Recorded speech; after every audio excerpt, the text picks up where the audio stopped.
The thoughts, opinions, and general overall shade thrown on High at 9 News are those of the individual speakers and not those of High at 9 News, its audience, or its advertisers. The statements made do not constitute medical, legal, or financial advice, and for advice tailored to your specific situation, please consult with a licensed professional.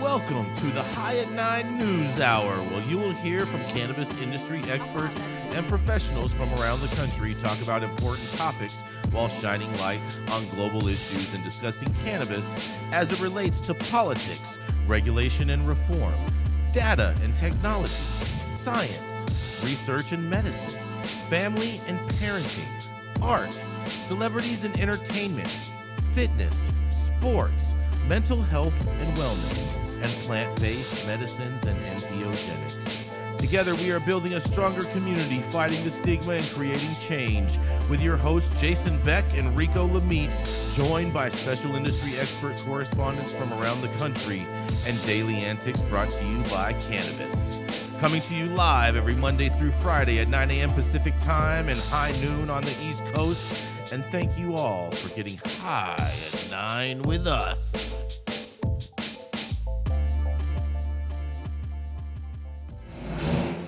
Oh, yeah, that's right, everybody. It is Tuesday. Good morning. It's Tuesday, August 15th, and today is National Leathercrafters Day. Oh, man. Also, National Lemon Meringue Pie Day. That happens to be my mom's favorite kind of pie next to pecan.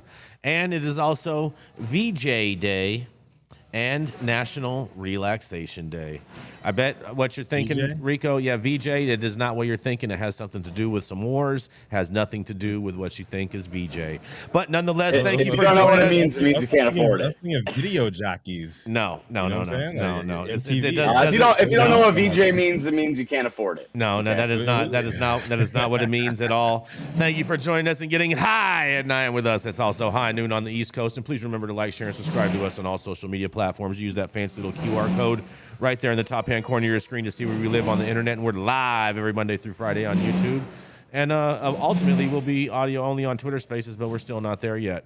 But nonetheless, we are going to kick it off with the dope dad himself. That's right. He's a professional flip-flopper, a professional backstroker, and, of course, a professional pedal pusher. That's right. It is none other than the Mr. Rico Lamitte. Yeah, Jason. Appreciate the warm intro, Jason. I'm more of a fan of VJJ Day than VJ Day. I'm sure.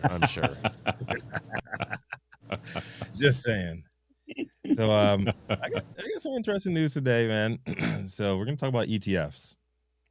So when you're not an investment professional, you don't have the time to research the ins and outs of a particular industry on a daily basis, but you do want to get into an investment, into a little investment action and avoid missing out on whatever hot market trend is buzzing at a particular time. The easiest and usually a safer route of doing so is through an exchange traded fund, or ETF.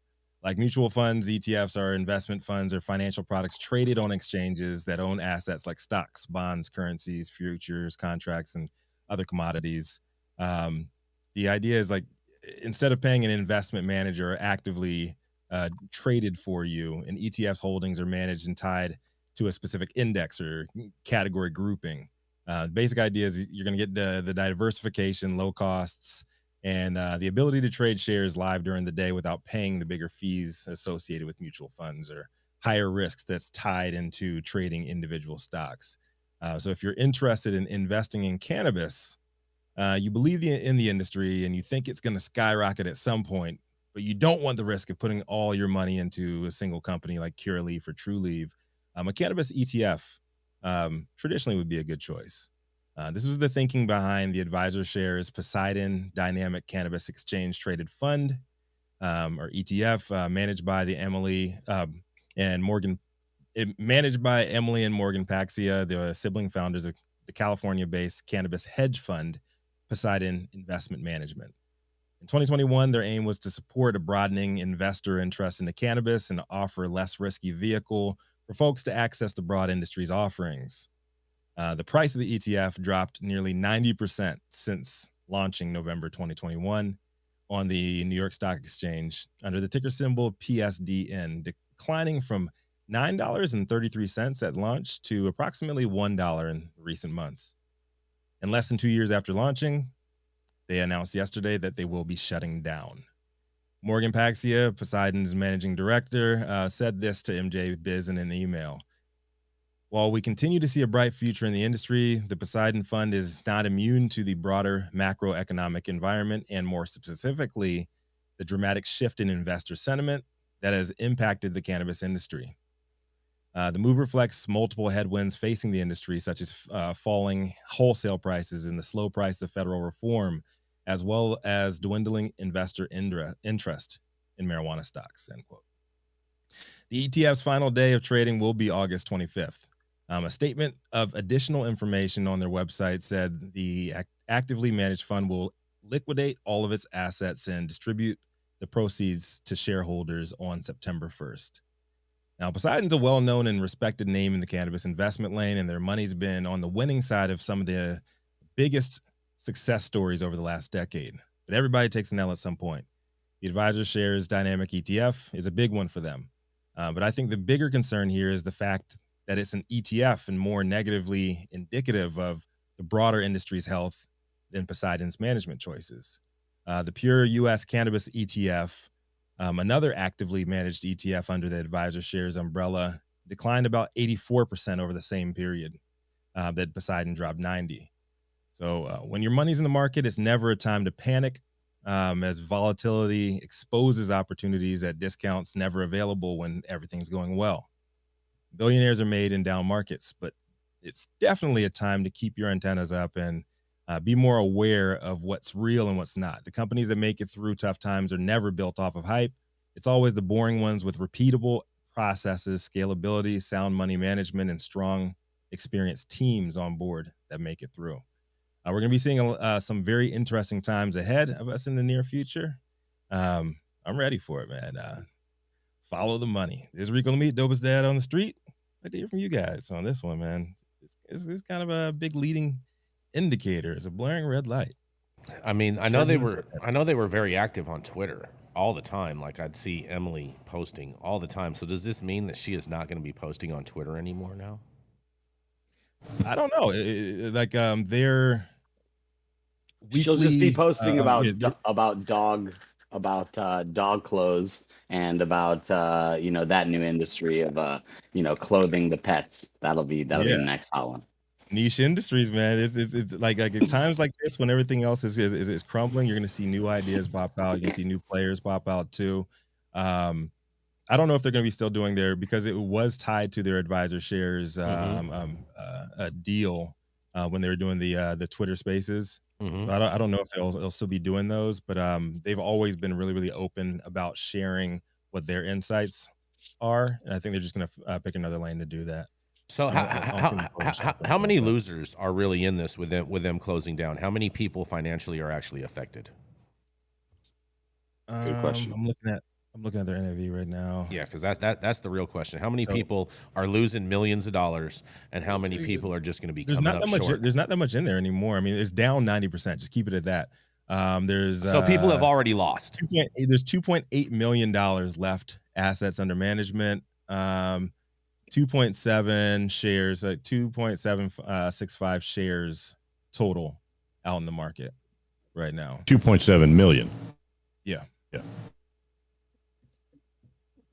It's a shame that investing in cannabis stocks just isn't sexy anymore.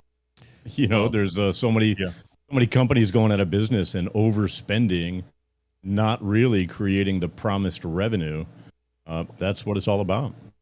Yeah, I think another way to access, if you still believe in putting your money where your mouth is, still believe in the broad market overall, like look at a lot of the ancillary plays there. Look at the broader companies. Scott's Miracle-Gro is one of the biggest access points. Like a lot of stuff that cannabis companies are still going to be using. Just know that there's a huge changing of the guard going on right now. We saw Cureleaf this year pull out of all of the major markets. We see True Leaf pulling out and just going all in on Florida. There's going to be seismic shifts with some of the biggest names that we've known over the years.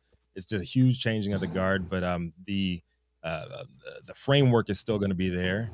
People still need water. People still need tools. People still need access to stuff to run their businesses. Those are probably going to be safer bets around these times than trying to pick a horse. You know what I'm saying? Mm-hmm. Okay, can I ask a question first? Go for it. Gretchen. And I've never declared finances as my major talent. So my question is to you, Rico. Is it possible more that this could have been mismanaged other than just nobody likes pot anymore? With them, there's a broad market ETF. I would say so Okay. if it was a focused fund or a mutual fund, but on a broad market ETF, it's a bunch of generic names in there. So this is more. That's what I was saying at the end of my reading there.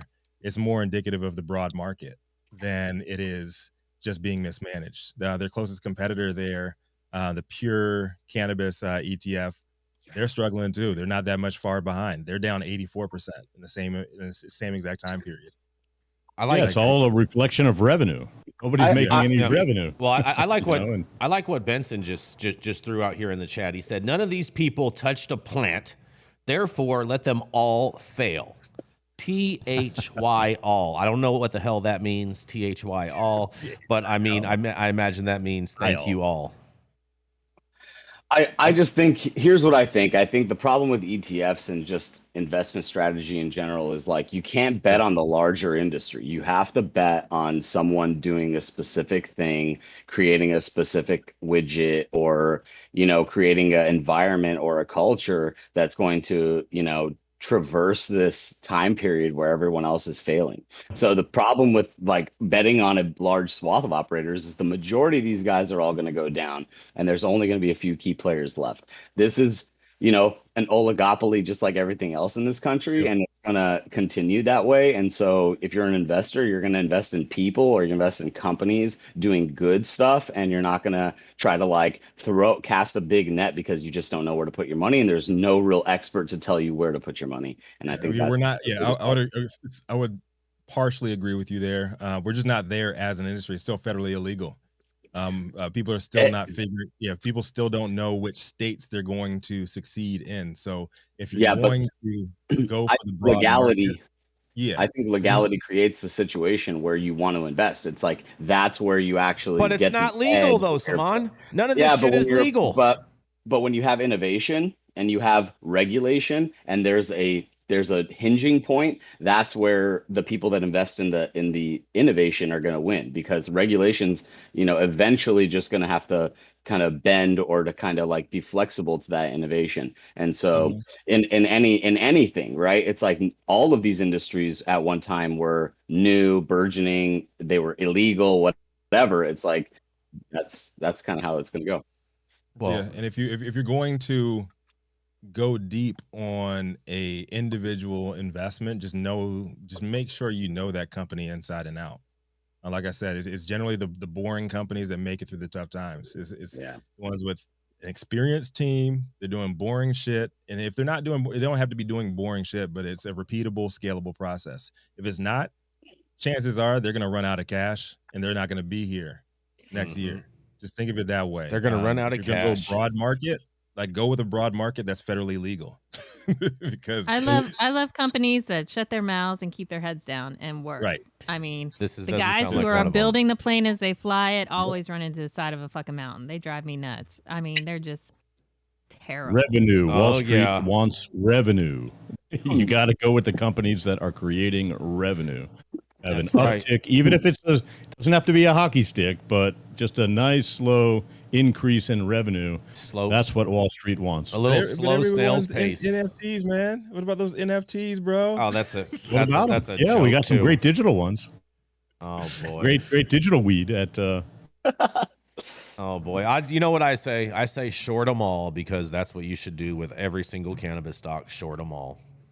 You know what, Jason? It's funny. You always say that shit. Yep, it's true. And we are not giving financial advice. That's right. We can't legally give advice, but anybody following your advice and you saying that like once a week over the last year, might have made some money. I mean, they would have. I'm just telling you, just as an insider perspective. If I was investing in this shit, I would be shorting on every single one of these companies. Short them Jason all. Beck, You wouldn't be the sitting in a cannabis saga. construction zone. I would not be sitting in construction zone. Exactly right. Exactly right. Very cute. Very cute, Gretchen. Very cute. Invest in cement. You would have bought the studio already built. Invest in bricks. Actually, there is a lot of studios that are really cheap on the market right now since the strike's going on here in Hollywood. So you know what I mean. You know, I think you're onto something right All there, right, Todd. keep it moving. Next. That's right. Let's Yes. roll. We're gonna roll right into a commercial, and we'll be right back. How's it going, guys? Saman Razani coming to you from Green Street here with Jason Beck, smoking on the best weed in the world. Did you know that we have an audio-only version of our podcast available on Apple, Google, Amazon, iHeartRadio, and Spotify? Tune in now and check it out. He is the cannabis industry's longest continuously operating retailer, known for smoking the best weed in the world, and a strong supporter of the four-time indictment champion of the world, Donald J. Trump. Yes, the most vindicated man on the planet. That's right. Just wait and watch and wait and see, and you're gonna watch this all big election fraud going on out there. Oh man, oh man, oh man, oh man. But nonetheless, Rico Day too. Yeah, Isn't it Rico Day also? No, it is not Rico's Day. No, it is not Rico's Day. It was not. We listed what days it was at the beginning of the show, Todd. Yes, but I'll tell you what. I tell you what today is. Today is Celebrate Bus Day, okay? Because we have 3 stories today that are all about big busts going on across the country, and this is the kicker offer right here. All right, you guys. California officials eradicate 67,000 plants in quotes the largest ever cannabis enforcement action. I don't know if that's really true, but that's what they're saying in the headline. California's United Cannabis Enforcement Task Force last month eradicated more than 67,000 illegally cultivated cannabis plants and seized more than 8,000 pounds of cannabis products as part of its crackdown on the illicit cannabis market. California's United Cannabis Enforcement Task Force, UCETF, sounds like one of those things you trade, Rico, last month eradicated 67,045 illegally cultivated cannabis plants and seized 8,019 pounds of processed cannabis as part of its crackdown on illicit cannabis operators. In all, the plants and processed cannabis were worth an estimated $68.5 million. Todd, can you break out your calculator, please, and break this down for us? The operation from July 11th through the 13th included 24 search warrants and also uncovered a dozen farms. The warrants were served in Whitney Creek, Harry Cash, Shasta Vistas areas, and Siskiyou County. The UCETF described the enforcement action as its largest ever. The operation targeted illicit cannabis cultivation sites that threaten the environment, workers, and other members of the public. The UCETF said in a press release, in quotes, the sites in question were associated with suspected environmental violations, including the use of unlawful pesticides and other toxic chemicals. These dangerous chemicals not only degrade California's natural resources, but also endanger workers and others exposed to them.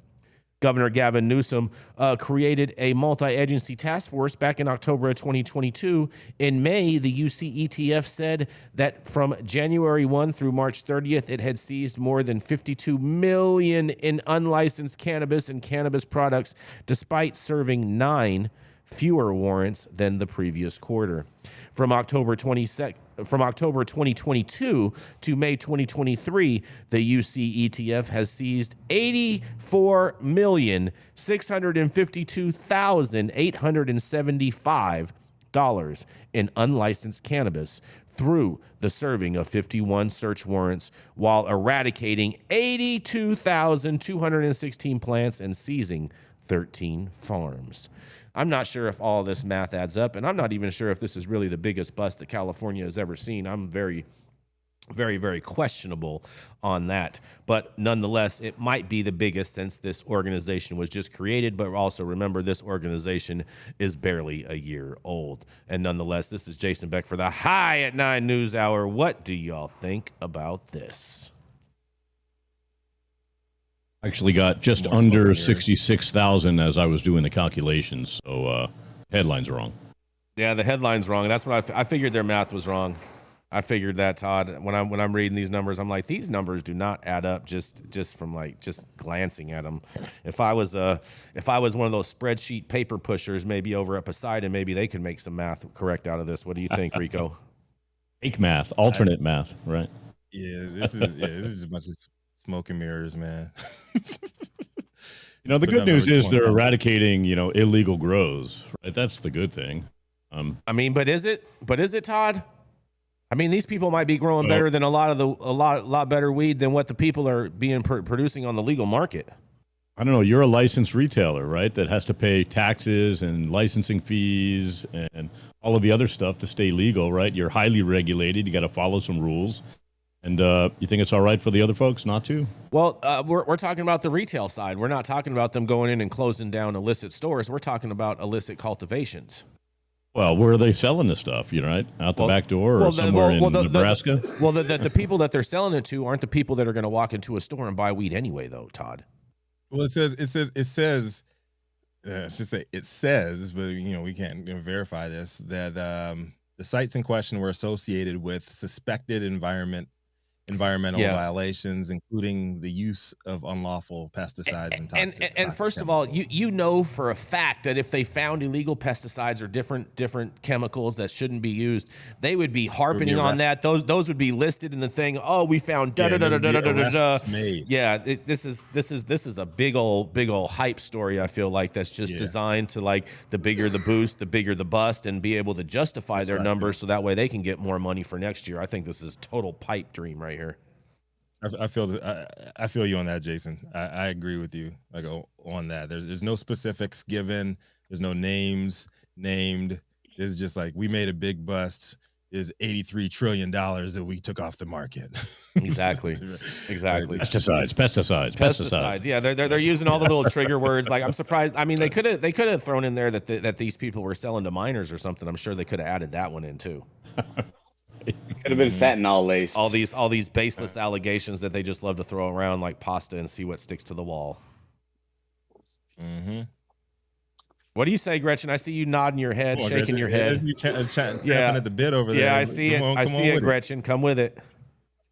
I got nothing. I don't care about this article. You don't care about this article? I don't care. I don't care. This one. Yeah, okay. They're knocking down some plants in California. What else is new? Next. Oh yeah, that's right. Oh, give me some news, Jason Beck. All right. Well, I mean, that is news, and since it is Big Bust Tuesday, oh yeah, we're gonna roll right into our spicy redheaded conservative. That's right. It's Gretchen Gailey. She's the founder of Panoptic Strategies and loves to dress up her dogs in unscrupulous outfits that even PETA would be shocked by. That's right. She loves pineapples. Maybe pineapple upside down cake, but nonetheless, she's the founder of Panoptic Strategies. It is none other than the Gretchen Gailey. Good afternoon. My headline is coming from Marijuana Moment. DOJ says federal appeals court incorrectly decided that gun ban for marijuana consumers is unconstitutional. The Justice Department has informed a federal appeals court that it believes a separate court's ruling in a marijuana and gun rights case was incorrectly decided, as it seeks a favorable decision in a related lawsuit. In a one-page brief filed on Friday, the federal government notified judges on the U.S. Court of Appeals for the 11th Circuit that the separate U.S. Court of Appeals for the 5th Circuit recently deemed the law barring cannabis consumers from buying or possessing firearms to be unconstitutional. DOJ contests the decision in that case, which is also relevant to a lawsuit that the 11th Circuit is considering. That suit, originally filed by former Florida Agriculture Commissioner Nikki Fried, more narrowly concerns the rights of state-registered medical cannabis patients to own guns. But the basic structure of the case is the same. With oral arguments scheduled for next month in the Florida case, the Justice Department said the separate ruling last week departs from the numerous circuit and district court decisions upholding 922G3's constitutionality.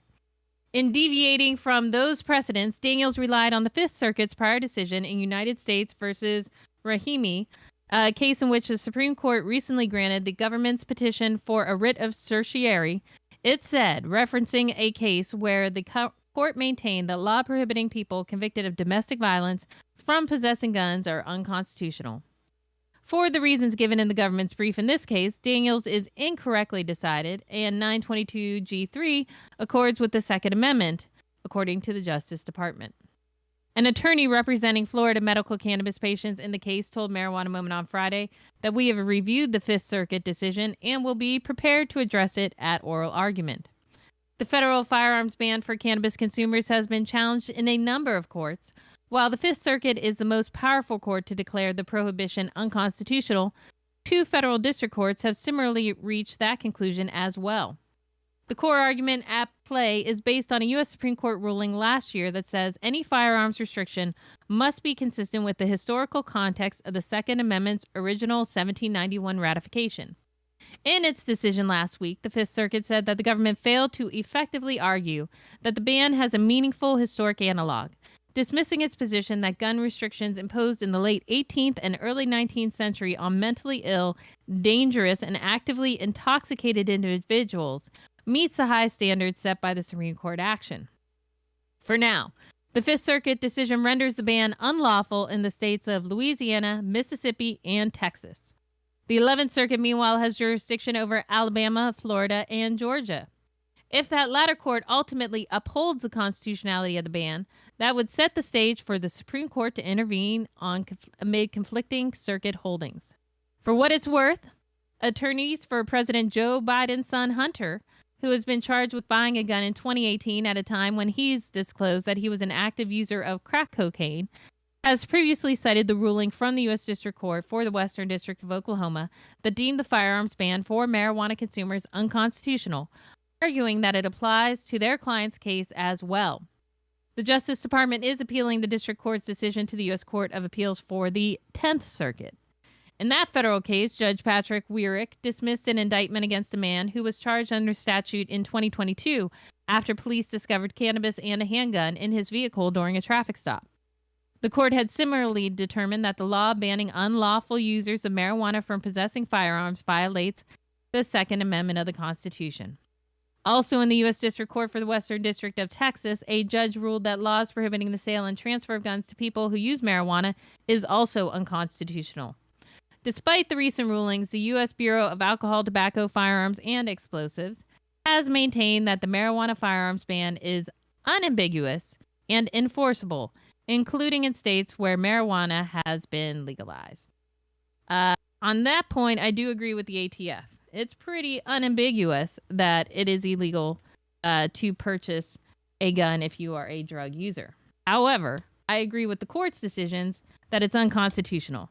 I think this is all going to come to a head, and I think DOJ is making such a big argument to keep it constitutional so they can deal with Hunter Biden, frankly. Because I think he is going to be the biggest winner out of this whole rigmarole. Hold on a second, Gretchen. I have a question. Yeah. I have a question.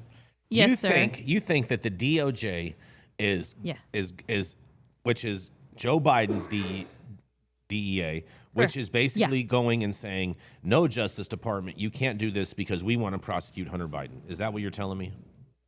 I am telling you, Trump-loving, orange Frito-looking people, that the DOJ is not as corrupt as you freaking think. Yeah, right. Yes, I think it would make them look a lot better to prosecute good old Hunter Biden. If the DOJ comes out and looks like they're doing him a favor, that ain't good at election time either. I think it's to their benefit to still have this be constitutional that you can't sell a gun to cannabis folks. I know you think they're all in cahoots. They all are in cahoots. I think they're in cahoots to look better at election time. They're already doing that. They're already looking falling good. Apart. Merrick Garland's already looking good. He's already looking better. He's just putting up Hunter Biden on the chopping block. I'm not buying this. This is a wolf in sheep's clothing. I'm not buying this shit for a second. Do you buy I mean, anything I just that's want to. not sold by I do. Donald J. Trump? I do. Nothing's but- ever true when it's your guy.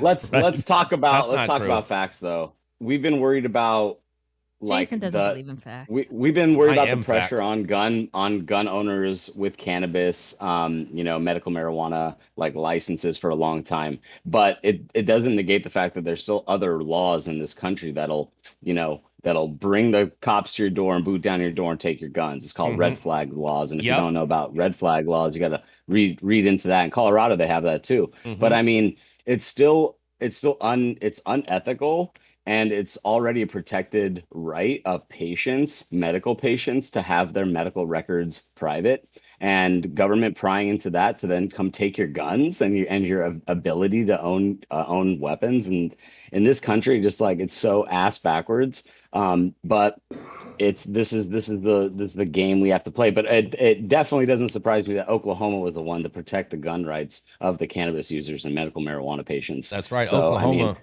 Yeah. Well, I'm surprised Florida isn't jumping on board too. Florida is open carry wherever you want. Florida's scary, man. They'll Baker Act your ass there. Well, Florida hasn't done this because they only have a medical program as opposed to where Oklahoma has an adult use program. That's what I would say. Yeah, but it's all about medical patients not being able to have a gun, right? I don't think it's all about medical patients. I think they're using that as a thing, and they're gonna it's gonna broaden to anyone that uses cannabis for a medical reason, which is basically then they everybody. need to federally legalize it, right? Which is they everybody. allow banking if that happens, right? I think they don't need to federally legalize. They just need to change the rule. On exactly. There's no such thing as medical marijuana or medical. It's all adult use. Exactly. I mean, as far as the federal government concerned, it is all adult use because they've already came out and said that there is no medical benefit to cannabis. So therefore, all use is adult use, except for by minors, I guess. Good point. You know what I mean? What do you guys? I'm not saying good point to anything that Jason Beck has to ever say. Of course. Except for when we have all the sound bites of you saying that I can't believe I'm agreeing with Jason Beck right now. Well, we need to make a clip. We need to make a clip. We need to make a clip of that, like a short 30-second video of her just. Yeah, exactly. No. Well, this was Gretchen. Do you think ultimately? I think ultimately these cases are just going to get ran up to the Supreme Court, and they're going to get adjudicated there. I think in this case, if somebody upholds the constitutionality of it, yes, it will go to the Supreme Court. If these appeals courts keep saying that they are wrong and that it is unconstitutional, I don't think it's going to the Supreme Court. The Supreme Court gets involved when there's a conflict, Jason Beck. Well, and if all the lower courts agree that it's unconstitutional, then they ain't getting into it. And since when, Gretchen, did the GOJ start coming out and questioning or saying that judges didn't do their job right and misinterpreted this case? Because normally the DOJ is just saying, well, because normally DOJ, DEA, they will just basically say, oh, we'll let the courts decide. Okay, so we let the courts decide. They didn't get the favorable ruling, so they're saying, oh no, this judge didn't rule it correctly. Right. Like they never do that. They never do that. We have very opinionated. I wouldn't say that ever. Yeah, they never do that. I think when Bill Barr was appointed to that position, it changed everything. Stop it, bro! Stop the ridiculousness! Stop the ridiculousness! No, did it not? No, I'd say that happened way before Barr, Barr. Or when was the DOJ, the head of the DOJ? When was that a brand name? When was that a household name before Bill Barr? What's his face, bro? Lots of people know who the Attorney General exactly. is. Always stop it. Yeah, stop with the ridiculousness. Who was before Bill Barr? Stop with what's his name? That was the crazy guy, Jeff Sessions. Well, hold on, not even Jeff Sessions, but the fucking Eric Holder.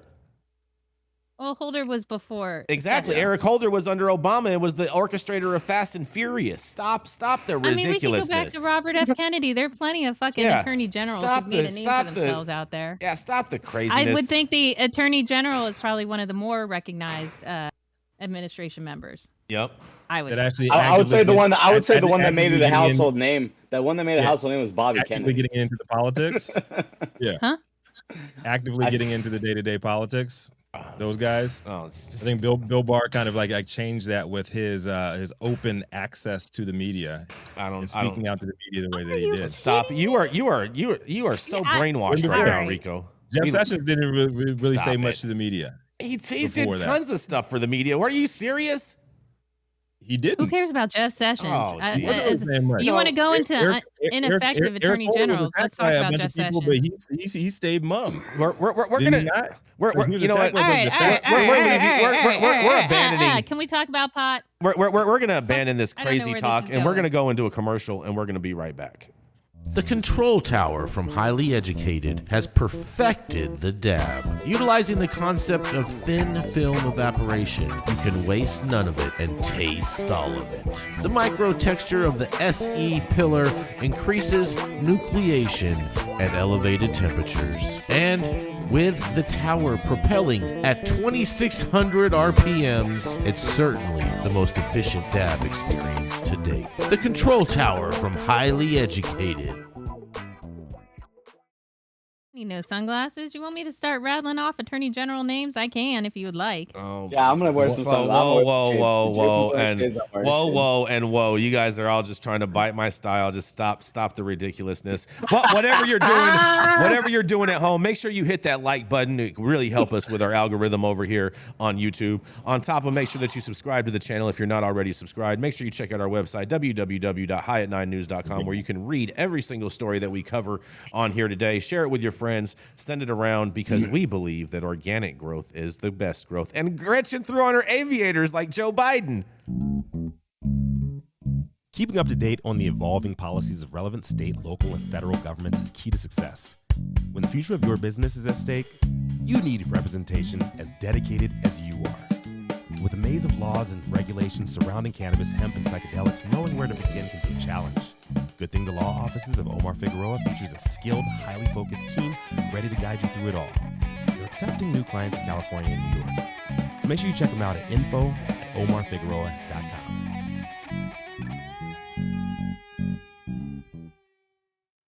All the neighborhoods scaring everybody?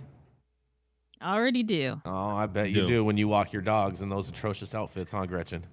They love those outfits. You don't know how many people stop us on the street and take pictures and think that it's adorable. Those are all the people Todd, with purple wear hair. Your sunglasses. Those are all the people with purple hair. They're in Gretchen. the other room. I can go get them. But those are all the people with purple hair, Gretchen. It's all right. It's all right. Well, y'all know what? This golden voice, Las Vegas-based dope granddaddy is the co-founder of the Smuggleverse and president and founder of Digipath Labs. Comes to the stage. Y'all know who it is. The man with the golden tongue. Todd Denkin. Thank you, Rico. And Rico, happy Rico Day to you, sir. Happy Banana Republic. Right, my story out of Lincoln, Nebraska, one of your red states there, J-Dog. Governor nixes proposal to relax police trainee standards for marijuana and drug use.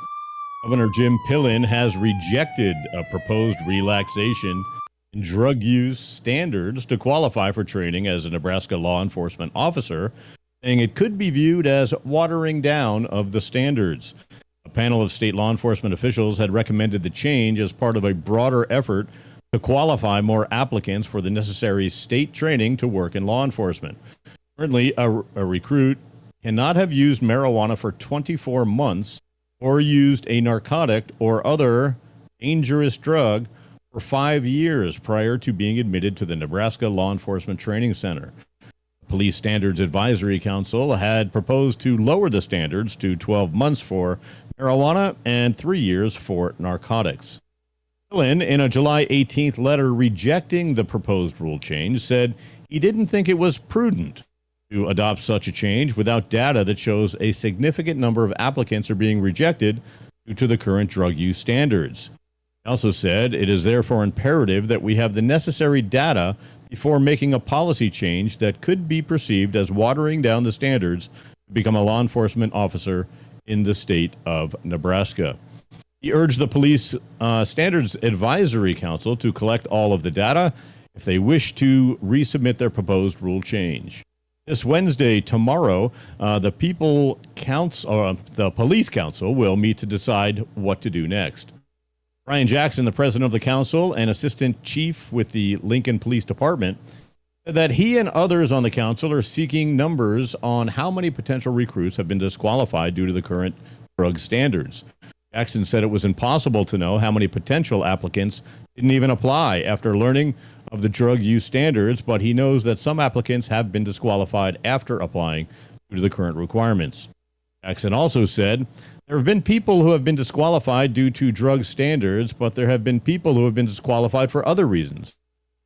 Not every idea is a good idea, Jackson added. He said multiple reasons exist for why fewer men and women are seeking to become law enforcement officers. The proposed changes in training center entry requirements come as police agencies across Nebraska and across the nation struggle to attract new recruits, despite recent salary increases at some. Negative publicity about police work, inspired in large part by police custody deaths, such as the suffocation of George Floyd during a police stop in Minneapolis, has been blamed for much of it. Meanwhile, laws concerning marijuana are relaxing across the country, with 23 states, including nearby Colorado and Minnesota, allowing recreational use as of June 1st. In February, the superintendent of the Nebraska State Patrol described the volume of trooper candidates as its worst it's ever been. The situation has improved somewhat since then. In February, the patrol reported 69 vacant posts for state troopers out of an authorized force of 482 uniformed officers, and just recently the vacant post dropped to 60. They hired 9 new troopers.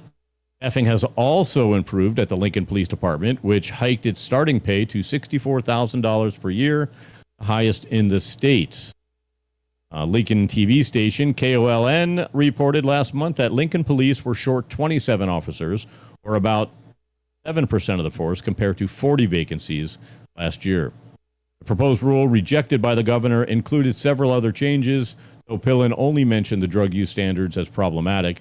The changes were a mixture of new requirements passed by the state legislature to increase professionalism of law enforcement officers and attempts to attract more applicants. The other changes include allowing graduates of home schools to qualify for admittance for law enforcement training, requiring new recruits to undergo psychological testing to determine their fitness for the job, and disqualifying someone who was convicted of threatening violence and not just using it. Do we really care if a potential cop smoked weed or not? I don't. I'm Todd Denkin with High Night News. What do you guys think? I personally hope that the cops are smoking weed. At least when they take it from me, I know that they're going to smoke it and not go and sell it. Right. Or throw it away.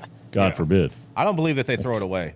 I've watched them actually like empty a bag on the side of the freeway, and then they stomp on it and then just like try to mince it. You know what I mean? I've watched them do that a few times. Or they empty out the baggie, but they suspiciously are gripping part of that baggie. I had one cop one time. The first time I ever had cops give me any kind of weed back, he had the baggie in his hand and did like this. He said, "I can't believe I'm doing this." And this was like a captain in like Walnut Creek, so very, very conservative. And this was like late '90s. And he says, "I can't believe I'm doing this." And he turns his head around. And he says, "Grab what you need for the night." And so he's like, "Not too much though." And I reached in the bag and grabbed a big old little handful out. So I had some weed for the night. Yeah, but these cops definitely love to seize this stuff, and it doesn't surprise me at all that Nebraska is not lowering or loosening their policies. I mean, Saman, you know this from being in Colorado, that the Nebraska state troopers sit right at the border and wait for cars with Colorado plates to come in, so then that way they can pull them over and arrest them for weed. Oh yeah, the Nebraska Stadies are tricky. They're tricksters up there. They get you with the like, you know, signs that say like you know, roadside checks and stuff like that, like highway patrol, and then you get off and then they're right there at the gas station waiting for you like to pull off and, you know, try to stash your stuff. I mean, they'll get you up there. But here's the thing. I mean, cops definitely smoke weed. Cops, you know, probably indulge in many other substances, but that's neither here nor there. But like, you know, ultimately, I've had I've had probably more like custom, like, you know, glass pipes and bongs and rigs and stuff taken by cops than weed. I think they like enjoy that stuff just as much as we do, and they know the value of a lot of that stuff. I think and, their kids just know how to sell that you know, shit it's on funny. eBay. Their kids just know how to It's sell funny that because, shit on eBay. right, if you're caught with if you're caught with less than an ounce, it's a $300 fine, and there's no jail time, right? And if you're caught with between an ounce and a pound, it's incarceration of 3 months and $500 fine, right? Oh, so wow. possible incarceration, right? But I mean, if you possess edibles, though, it goes up to 2 years with a maximum fine of $10,000. But concentrates, concentrates, which is even worse. Yeah, concentrates in excess of 10% THC by weight. If you even have it, you'll be accused of manufacturing, possessing, and intent to distribute controlled substances. Yeah, and 20 years in prison. Like cannabis, do they consider a vape card? Do they consider a vape card a concentrate in that same sense, Todd? Yep. Yes, they do. They do. Interesting. And yeah, it's crazy. 20 years in prison and a fine of $25,000. And just as you were saying, Saman, you've lost all these pipes and bongs. You know, possession of drug paraphernalia, pipes, bongs, rolling papers, or vape pens is a legal infraction and a fine of $100. Yeah, I think the other thing that we have to consider is like medical reciprocity is like, you know, I think the cases for that, like if you're traveling, you're a medical patient, you're traveling from one medical state to another, and maybe you're going through a non-medical state, or like, because I mean, in this country, every state is kind of has some form of law. I mean, there's very few. What number are we at? Well, like we're only at 38 states, Saman. 38 states. Okay, so we're close. So that means there's 12 that have absolutely nothing on the books. Right. And so you're going to be passing through those states. I mean, if you get pulled over and you have cannabis and you have an active medical marijuana license in the state of your residence, and you're traveling to a state that has medical reciprocity with that state, there may be a case, but I mean, it's a gamble. I mean, it's I'll tell you what, it's sad. If you are driving, it's sad. If you are going to drive through Nebraska or Kansas or any other of these states, Idaho, and you are carrying pipes or bongs or rigs or anything else like that, make sure that they are completely spotless and look basically brand new, because any type of residue in there, they are going to charge you with that. Definitely. Should you Okay, well, for tobacco use only. Hold on. Number one, no offense. Am I on mute? What the fuck? We hear you, No. Gretchen. We hear you loud and clear. We hear All you. y'all, 100%, no offense, are wrong. No, we're not. It is illegal. Shut up. It's illegal. Crossing state lines, illegal. I don't care if they have reciprocity. Any lawyer is going to tell you this shit's illegal. That's so just don't not be enforced, taking any though, legal advice from this crowd. We're not giving legal advice. I'm saying It that sounds there's like going to be it. an uptick. There's going to be an uptick in these kinds of cases. I didn't in these realize I states put my because law there's going hat to be on. medical Don't do it. Just because 100% it's illegal, Mhm. people are still doing it, though, right? I mean, it's just because I it's get illegal. it. doesn't- Hey, let me I'm tell you saying, something. don't Let me take- tell you something. Don't Let me take tell you something. advice No one's from giving Saman legal and advice. Beck. There is no. Hold on. There is no one. There has No been one's giving nobody. legal It's not advice. the law firm to Hold hear on, from. hold on a second. There has been no one that has gone into Colorado and bought an ounce of weed and has an ounce of packaged Colorado weed and drives into Nebraska that is getting charged with crossing a state line. They're getting charged with possession of an ounce of weed. They are not getting charged with crossing a state line. So although I do Jason agree Beck, with you that all you I are am correct. saying You are correct is I am about the law. correct. You are correct about the law. But what I am I'm saying, correct. as far as the enforcement that's actually happening, they're not doing that.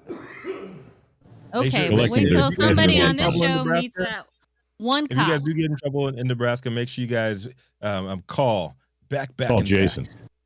Back. Razani. Law. Yes. Yeah. Because Razani if you call up back Omar is going to tell you it was fucking illegal. Why are you listening to Jason I'm Beck? agreeing with you It's that definitely it's illegal. illegal. We're agreeing. We It all is agree with illegal. that. We all agree with that. I'm just saying that there is no Yeah. enforcement being enforced on that portion of it. That's what I'm telling and you. I simply said that there's going to be an uptick in the defense and of it's these so medical funny patients to see you being such a in that flip manner. flopper, Gretchen. Because how am I a hold on a second. Hold on a Yeah. second. Because when we were having this conversation about it was Kentucky or North Carolina or one of these things that the cops were saying that they're not going to press charges on anybody traveling to one state, whatever. And I was clearly stating that that's a violation of crossing state lines. And you were like, oh, no, they'll be fine. They're not. No. Yeah, That is not you're a what total our bet flip-flopper, was, which Gretchen. you have not paid, as you might would as like well to bring get it up some again. shoes from Rico's As I said, closet. Nobody will Slide go to your jail. slides on. I did not say it was not illegal. Slide your slides on. And because of that, Mr. Slide your as you have slides on. confirmed now for our entire listenership, that I was correct. No one went to jail, so thus you owe me $100. When are you going to pay off that fucking bet, Jason Beck? That bill's been paid off, Gretchen.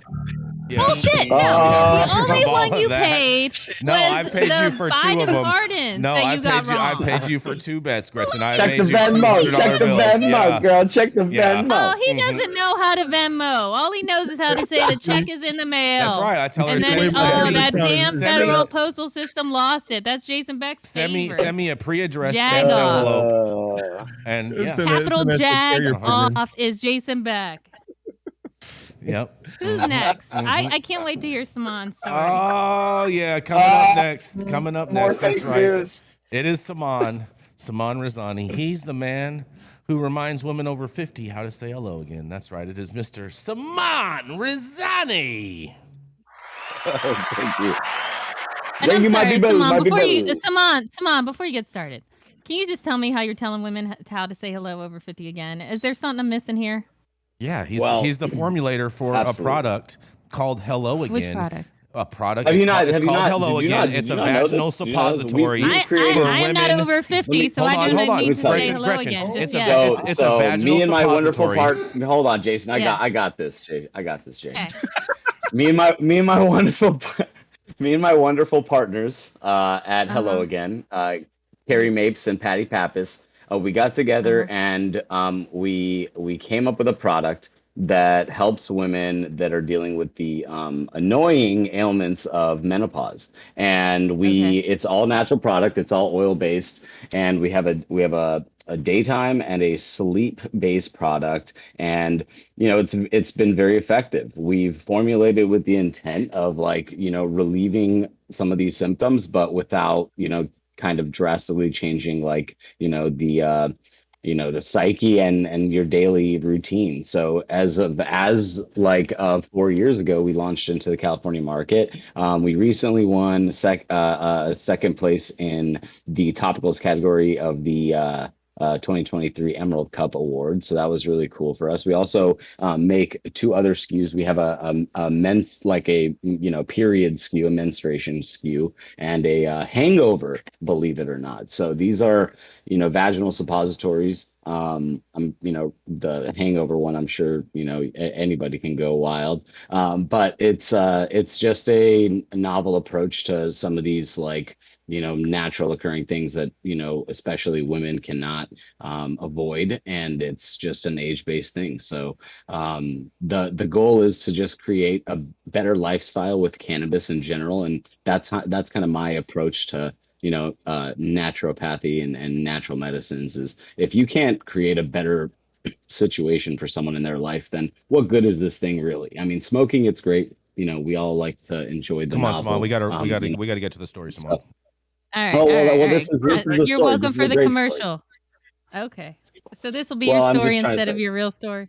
All right. No, I can tell the real story too, but all I got to say is that's the whole point of natural medicine. Make your life better. Use it daily. Use it in many different ways, and have fun with it. So thanks for the plug there, Gretchen. Appreciate that. You're welcome. And thank you for helping the ladies say hello again. And that is how Saman Razani reminds women over 50 to say hello again. So let me read my hilarious story. More fake news, more inflated value of cannabis. It's Canadian weed too, so we know it's inflated. Police seized $100 million of cannabis during shutdown of illegal grow op in Ontario. This comes from the Global News. Close to 100 million in illegal cannabis was seized during a raid on a massive grow up in Brantford, Ontario last Wednesday. Police say 18 people were arrested in connection with the shutdown at an industrial building in the city's south end of Mohawk Street near Crandall Avenue. Officials with the Joint Task Force say the investigation began in July and resulted in some 83,000 cannabis plants in various stages of growth being confiscated. Hey Todd, you might want to get on that calculator because we better check these facts. Close to 5,000 pounds of dried cannabis with an estimated street value of $12,869,500 was also seized. Investigators estimate the entire haul taken during the seizure was around $96 million. Fake news. Just smell it already. And that's, the short and sweet facts of the story. So let's just see here. I don't think all the cannabis in all of Canada is worth $100 million at this point. I don't know. Someone correct me if I'm wrong. Maybe someone in our audience. But this is just ridiculous. The fact that like this is, I guess this is, the opposite of inflating your value for the stock market. It's like, hey, if everyone thinks these cannabis companies are still making $96 million, maybe these EFTs still have a chance at the end of the day. You never know. But this is just kind of crazy. I don't think there's that much value there, and it's Canada. Let's just be real. They have too much weed that they can't sell because it's all boof. What do you guys think?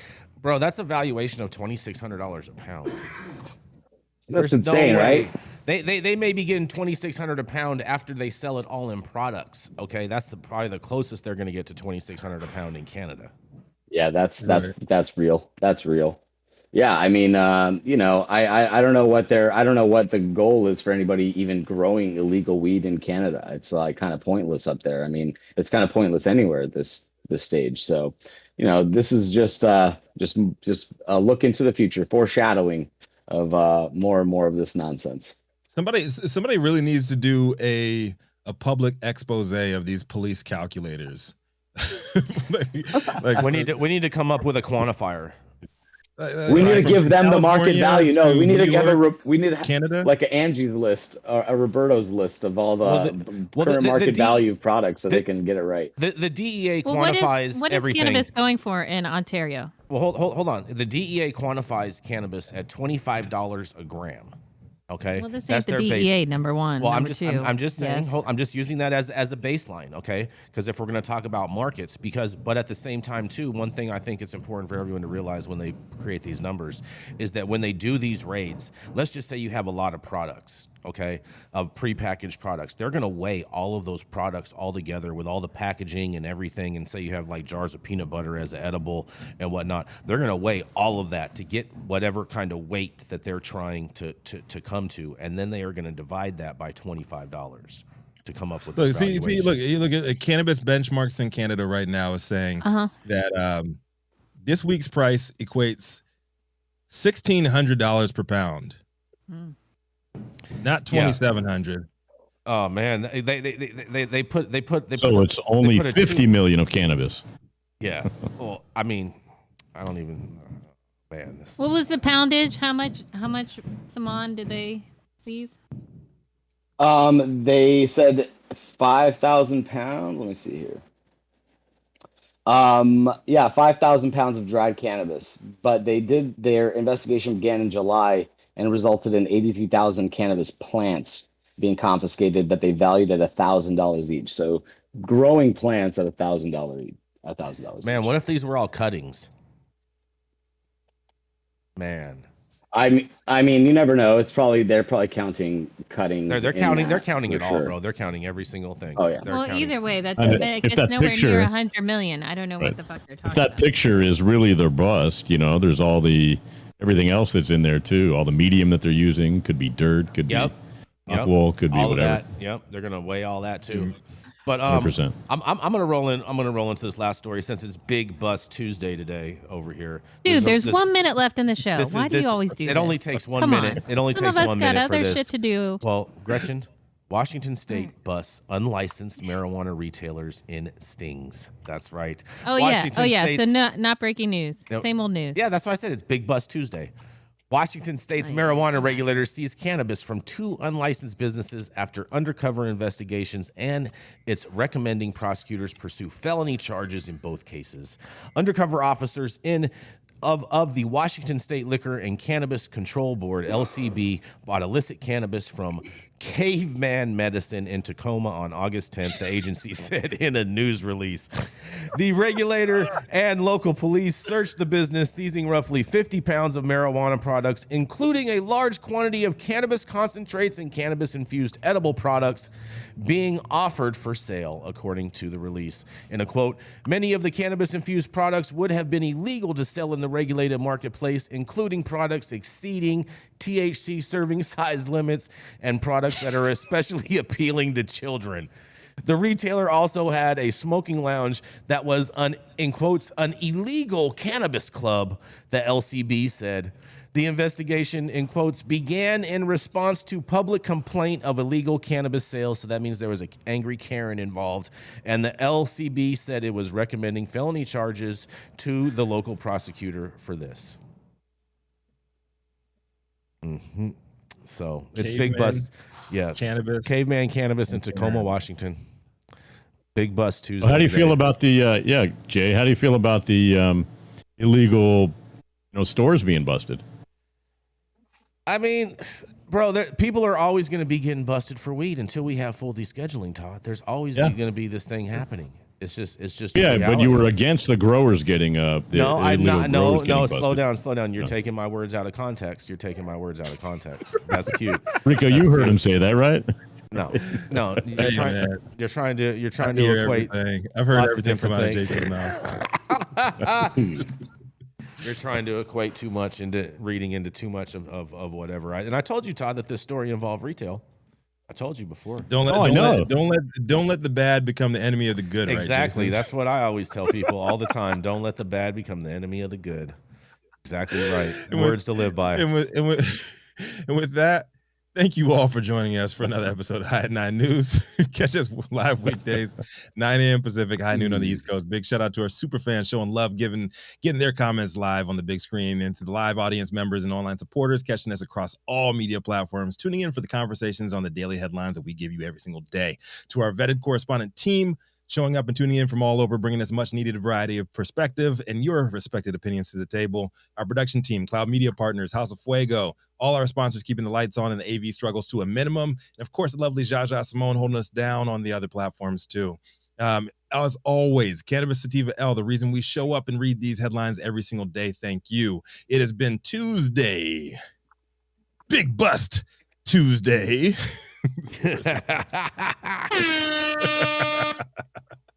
Bust in Georgia. The show's over.